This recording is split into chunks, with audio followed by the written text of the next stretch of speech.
ड्युटीमै छु चटपटे खान मन लाग्यो चटपटे खानु पर्यो साथीहरुमा आज रातिको रेसिपी हाम्रो चटपटे इधर देखो स्माइल करो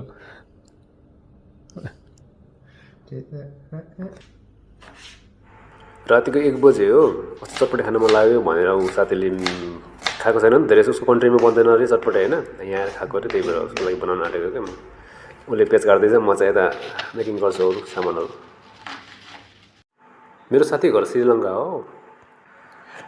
भाँडा सान्नु भयो अर्कोमा बनाउनु पर्यो अब यसमा अड्दैन हैन एकैचोटी सबै बनाउने रे सबै एकै तालमा खाने रे नि त त्यही भएर एकैचोटी सबै एकै ठाउँमा बनाउने नि त यसमा सानो भएको अर्कोमा बनाउनु पर्यो हेरौँ खासै मलाई यो चटपटे त बनाउन आउँदैन घरमा अब बहिनीहरुले मम्मीहरुले बनाउनु हुन्थ्यो अनि म खाइदिन्थे अब परेसम्म मैले यो चटपटे बनाएको छैन आजसम्म बनाएको छैन ल आज ट्राई गर्दैछु नि त कस्तो हुँदो रहेछ हेरौँ है ल अहिले चाहिँ मुन्नु पर्यो हैन यसरी त बनाउँछ अब धनिया हाल्नु पर्यो हेर्दाखेरि यस्तो पो देखेको त खाँदाखेरि क्या टेस्टी भएको छ नि चटपटे फर्स्ट टाइम बनाएको तर टेस्टी नै भएको छ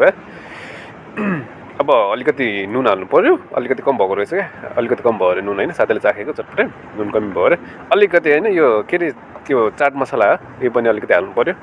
हैन यसमा हाल्छ हाल्दैन मलाई थाहा भएन तर हाल्दै हामीले त कस्तो रहेछ अब रेडी भयो साथीलाई र मलाई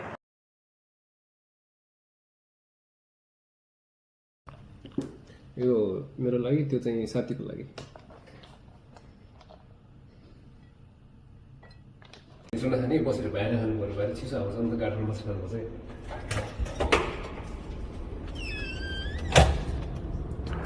चिसो मौसममा हरियो खोर्सानी त्यो पनि पिरो पिरो हैन पसिना तरर बग्छ आहा क्या राम्रो क्या मौसम पनि आकाशमा पनि हैन ताराहरू अलिअलि लागेको रहेछ मधुरो मधुरो खालको हैन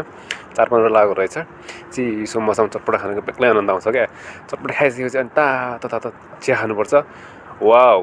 पिरोसँग गुलियो कि अलिकति गुलियो हैन क्या मिठो हुन्छ क्या स्वाद पो त है